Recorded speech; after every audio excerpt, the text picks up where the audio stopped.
जय गुरुदेव बच्चों। आज का पाठ है अमृतवाणी।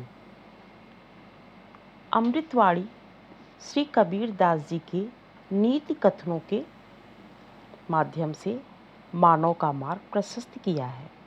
ये नीति कथन संस्कारों के रोपण के साथ साथ निरंतर दिशा निर्देश देते हुए जीवन निर्माण में अहम भूमिका निभाते हैं। कबीर, तुलसी, जायसी, गिरधर, रहीम, बिहारी जैसे अनेक पथ प्रदर्शक कवियों ने अपने नीतिपरक दोहों में जीवन व्यवहार के अनेक पक्ष प्रस्तुत किए हैं। आइए अब हम चलते हैं दोहे के भावार्थ की ओर। पहला दोहा है, श्री कबीर दास जी ने कहा है, माटी कहे कुम्हार से तू क्या रौंदे मोई, एक दिन ऐसा होएगा मैं रौंदूंगी तोई। कबीर दास जी कहते हैं कि कुम्हार जो बर्तन बनाता है वह मिट्टी को रौंदता है, अर्थात मिट्टी को छानता है, कंकड़ गिट्टी अर्थात उसमें से सभी कुछ कड़ी चीज़ें निकालकर मिट्टी को एकदम मुलायम करता है और उसके बाद मिट्टी को गूंथता है। तो जब वो गूंथता है मिट्टी को, तो मिट्टी कुम्हार से कहती है कि तू मुझे क्या रौंद रहा है, एक दिन ऐसा होएगा जब मैं तुझे रौंदूंगी। अर्थात मानव मिट्टी को रौंदता है बर्तन बनाने के लिए, और एक दिन ऐसा होता है कि जब मानव की मृत्यु हो जाती है तो उसका यह मानव शरीर मिट्टी में ही मिल जाता है। इसीलिए मिट्टी कहती है कि तू मुझे आज रौंद रहा है और एक दिन ऐसा आएगा कि मैं तुझे रौंदूंगी। अब दूसरा दोहा है, जो जल बाढ़े नाव में, घर में बाढ़े दाम, दो हाथ उलीचिए यही सयानो काम। कबीर दास जी कहते हैं कि जिस प्रकार से नाव में पानी भर जाने पर नाविक दोनों हाथों से पानी को उलच उलच कर नीचे गिराता है, नाव को अपनी पानी से खाली करता है, उसी प्रकार से घर में बाढ़ई दाम, जब घर में संपत्ति बढ़ जाए, धन दौलत अधिक हो जाए, तो इंसान को धन दौलत पाकर किसी प्रकार का घमंड नहीं करना चाहिए। उसे क्या करना चाहिए कि दो हाथ उलझिए। जिस प्रकार से नाविक नाव से पानी को बाहर निकालता है, उसी प्रकार से उस धन संपत्ति का भी अच्छे कामों में प्रयोग करना चाहिए। उसे परोपकार के कार्य करने चाहिए, उसे ज़रूरतमंदों को देना चाहिए और अनेक प्रकार के धार्मिक कार्यों में उस पैसे को खर्च करना चाहिए। यही सयानो काम, यही चतुर लोगों का काम है कि वो धन को अच्छे कार्यों में उपयोग में लाएं। इसके बाद है, शब्द संहारे बोलिए, शब्द के हाथ न पाओ, एक शब्द औषधि करे, एक शब्द करे घाव। कबीर दास जी कहते हैं कि शब्द के हाथ न पाओ, शब्द के हाथ पांव नहीं होते हैं कि वह चलकर किसी के पास जाएगा।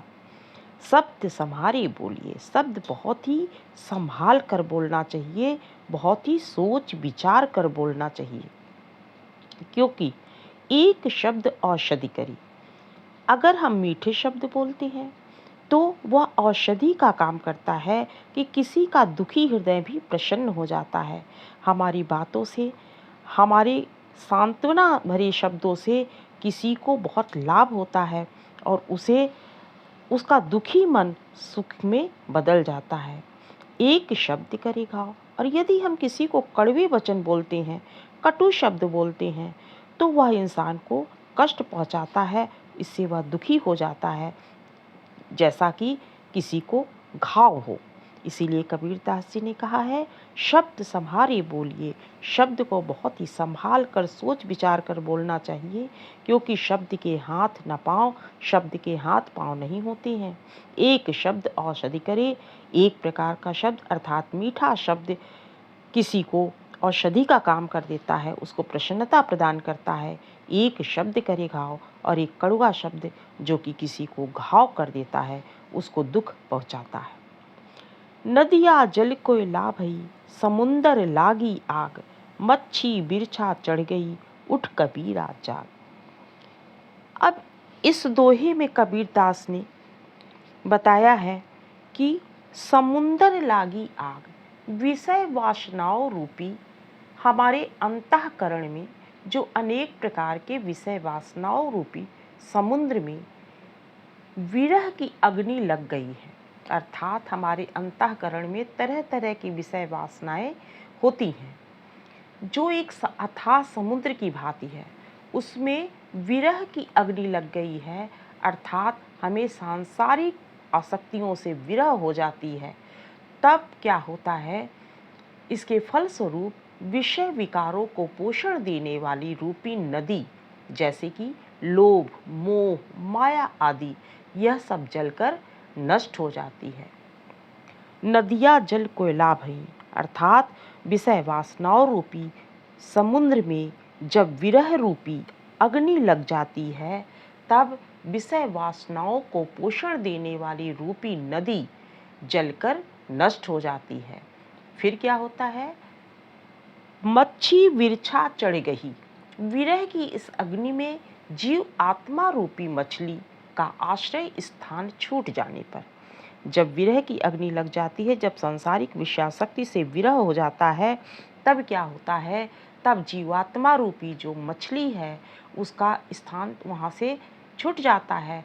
तब वह सहस्त्रासार चक्र रूपी वृक्ष पर चढ़ जाती है, अर्थात ईश्वर से उसका संपर्क स्थापित हो जाता है, वह ईश्वर को प्राप्त कर लेती है। यहाँ पर नदी से आशय है इंद्रियों से, जो विषय वासनाओं का पोषण करती है, और ज्ञान की अग्नि में इंद्रियों की नदी जलकर कोयला हो गई है। कबीरदास जी कहते हैं कि उठ कबीरा जाग। जब नदियां जल कोयला भई, समुंदर लागी आग, समुद्र रूपी विषय वासनाओं में, हमारे अंतःकरण में अनेक प्रकार की विषय वासनाओं रूपी समुद्र में जब विरह रूपी अग्नि लग गई है, अर्थात ज्ञान प्राप्त हो गया है, तो इसके फलस्वरूप अनेक प्रकार के विषय वासनाओं को पोषण देने वाली रूपी नदी, जैसे लोभ, मोह, माया आदि जलकर नष्ट हो जाती है। विरह की इस अग्नि में जीवात्मा रूपी मछली का आश्रय स्थान छूट जाने पर वह ईश्वर रूपी आश्रय के पेड़ पर चढ़ गई है। यहाँ पर और फिर कबीरदास जी क्या कहते हैं, उठ कबीरा जाग। जब कबीरदास जी जागृत होकर देखते हैं, अर्थात मनुष्य में जब यह ज्ञान पैदा हो जाता है, तब वह क्या देखता है कि उसकी जो जीव आत्मा रूपी मछली है, वह सहस्त्रार चक्र रूपी वृक्ष पर चढ़ गई है, अर्थात ईश्वर से उसका संपर्क स्थापित हो गया है। यहाँ पर नदी से आशय है इंद्रियों से, जो विषय वासनाओं का पोषण करती हैं, और ज्ञान की अग्नि में इंद्रियों की नदी जलकर कोयला हो गई है। तो इस प्रकार से बच्चों, इस दोहे में कबीरदास जी ने जीवन कौशल की शिक्षा हम लोगों को दी है। वे बताते हैं कि संस्कारों का रोपण किस तरह से होता है, विनम्रता कर्मशील किस प्रकार से बना जा सकता है, और नैतिक गुणों का विकास किस प्रकार से हम अपने अंदर पैदा कर सकते हैं। इसके साथ ही साथ आत्मविश्लेषण की प्रेरणा भी इन्होंने दी है। जय गुरुदेव।